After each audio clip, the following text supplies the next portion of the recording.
चलिए अब आते हैं हम प्रश्नावली 6.1 की ओर। तो इसको करने से पहले हम कुछ बेसिक इसके बारे में जान लेते हैं कि सर्वांगसम आकृति क्या होती है, समरूप आकृति क्या होती है। तो चलिए समझते हैं इसको हम। तो ये बेसिक दिया गया है।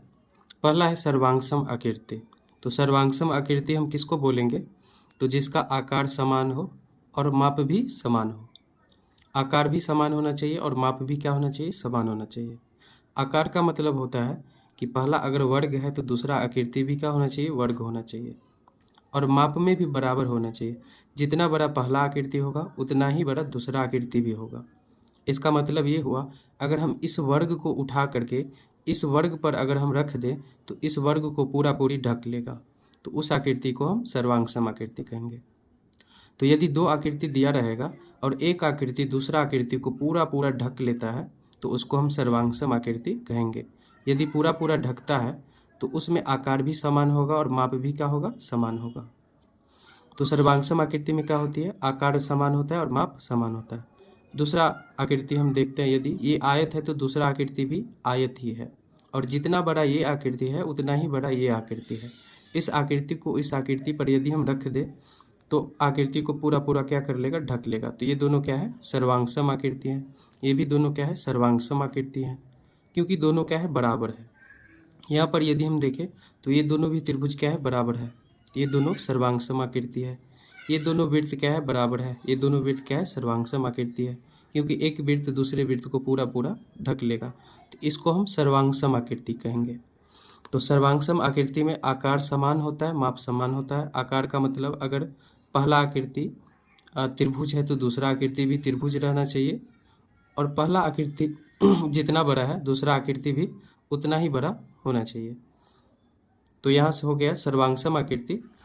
अगर हम एक एग्जाम्पल यहाँ पर लेते हैं कि एक वृत्त इतना बड़ा है और एक वृत्त इतना बड़ा है, तो इसको हम सर्वांगसम आकृति बोल सकते हैं? नहीं बोल सकते हैं, क्योंकि यहाँ पर क्या है?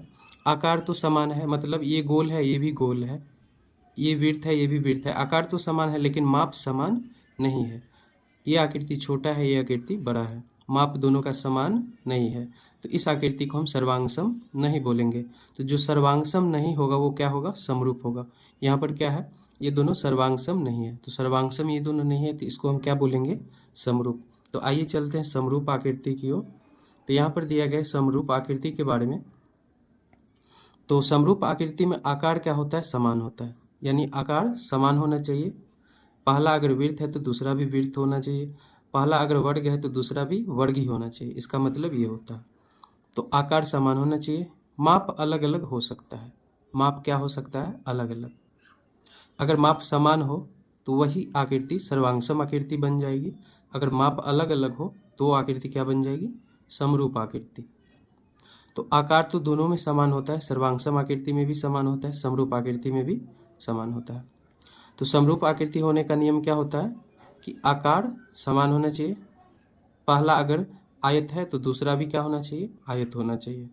लेकिन माप अलग अलग हो सकता है, दोनों में छोटा बड़ा हो सकता है। यहाँ पर देखिए इन दोनों का आकार बराबर है, ये भी गोल है ये भी गोल है, लेकिन माप क्या है? अलग अलग है। ये छोटा है ये बड़ा है, तो ये आकृति क्या होगी? समरूप आकृति हो गई। इसमें भी क्या है? ये एक छोटा वर्ग है ये एक बड़ा वर्ग है। आकार तो दोनों का बराबर है, ये भी वर्ग है ये भी क्या है? वर्ग है, लेकिन माप दोनों का अलग अलग है। क्या है? ये छोटा वर्ग है ये बड़ा वर्ग है, तो ये दोनों आकृति को हम क्या बोलेंगे? समरूप बोलेंगे। यहाँ पर आयत का एग्जाम्पल देखते हैं। एक छोटा आयत है एक बड़ा आयत है दोनों का आकार क्या है? समान है। आकार का मतलब ये भी आयत है ये भी आयत ही है। तो यहाँ पर माप क्या है? दोनों का अलग अलग है। तो माप दोनों का अलग अलग है तो इसको हम क्या बोलेंगे? समरूप आकृति बोलेंगे।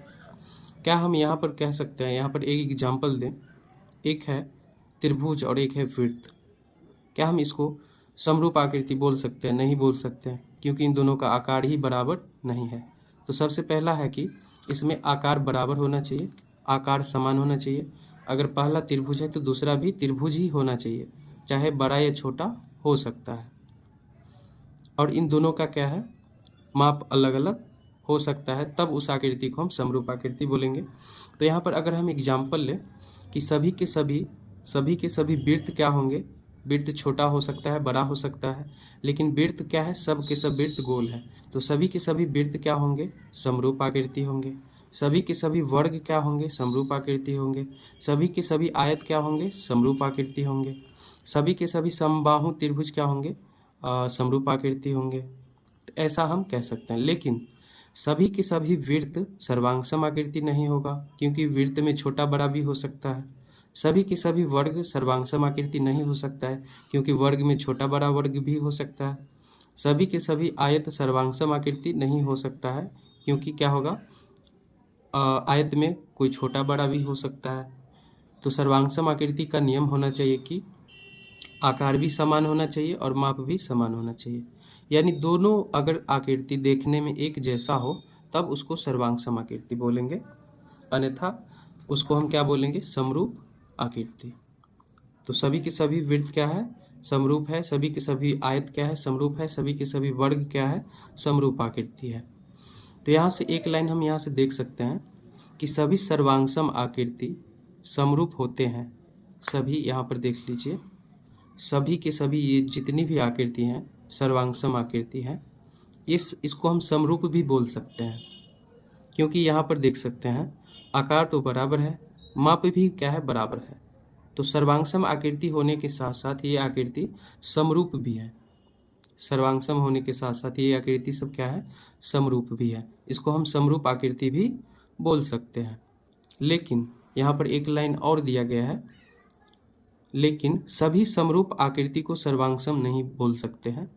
सभी समरूप आकृति को, इस समरूप आकृति को सर्वांगसम आकृति नहीं बोल सकते हैं, क्योंकि ये आकृति को पूरा पूरा नहीं ढक सकता है। तो ये आकृति समरूप तो है लेकिन सर्वांगसम नहीं है। यह आकृति समरूप तो है लेकिन सर्वांगसम नहीं है। तो इसीलिए हम सभी सर्वांगसम आकृति को समरूप बोल सकते हैं, लेकिन सभी समरूप आकृति को सर्वांगसम नहीं बोल सकते हैं। तो ये था कुछ बेसिक कंसेप्ट सर्वांगसम और समरूप में अंतर। अब हम चलेंगे प्रश्नावली की ओर। तो ये है प्रश्नावली, जिसका क्वेश्चन नंबर 1 दिया गया है। कोष्टक में दिए गए शब्दों में से सही शब्दों का प्रयोग करते हुए रिक्त स्थानों को भरिए। इस कोष्टक में जो शब्द दिया गया है इसमें से सही शब्द इसमें भरना है। तो क्वेश्चन है एक का एक, सभी वृत्त होते हैं सर्वांगसम होते हैं या समरूप होते हैं। तो हम अभी पढ़े हैं कि सभी के सभी वृत्त क्या होते हैं, समरूप होते हैं। तो कोष्टक में क्या भराएगा, समरूप होते हैं, क्योंकि वृत्त में सभी के सभी वृत्त, कोई वृत्त छोटा भी हो सकता है, कोई वृत्त बड़ा भी हो सकता है। तो सर्वांगसम तो हम उसको नहीं बोल सकते हैं, लेकिन सभी वृत्त क्या होंगे, समरूप होंगे। अब आते हैं 2 की ओर। इसमें बोल रहा है सभी वर्ग समरूप होते हैं या सर्वांगसम। इसमें समरूप भराएगा या सर्वांगसम। तो ये भी हम अभी पढ़ रहे हैं कि सभी के सभी वर्ग क्या होते हैं, समरूप होते हैं। तो इस रिक्त स्थान में क्या भराएगा, समरूप, क्योंकि वर्ग में कोई वर्ग छोटा भी हो सकता है, कोई वर्ग बड़ा भी हो सकता है। तो दोनों एक दूसरे को पूरा पूरा नहीं ढक सकता है, तो उसको हम सर्वांगसम तो नहीं बोलेंगे। तो सभी के सभी वर्ग समरूप होते हैं। और यहाँ पर दिया गया है सभी खाली स्थान त्रिभुज समरूप होते हैं। समद्विबाहु त्रिभुज समरूप होते हैं या समबाहु त्रिभुज समरूप होते हैं। तो यहाँ पर आएगा सभी के सभी समबाहु त्रिभुज समरूप होते हैं, क्योंकि समबाहु त्रिभुज की तीनों भुजा क्या होती हैं, समान होती हैं। तो कोई समबाहु त्रिभुज छोटा भी हो सकता है, कोई समबाहु त्रिभुज बड़ा हो सकता है। तो सभी के सभी समबाहु त्रिभुज को हम समरूप ही बोलेंगे। तो यहाँ पर दिया गया है अब 4 कि भुजाओं की समान संख्या वाले 2 बहुभुज समरूप होते हैं यदि उनके संगत क्या होगा, संगत कोण बराबर हो।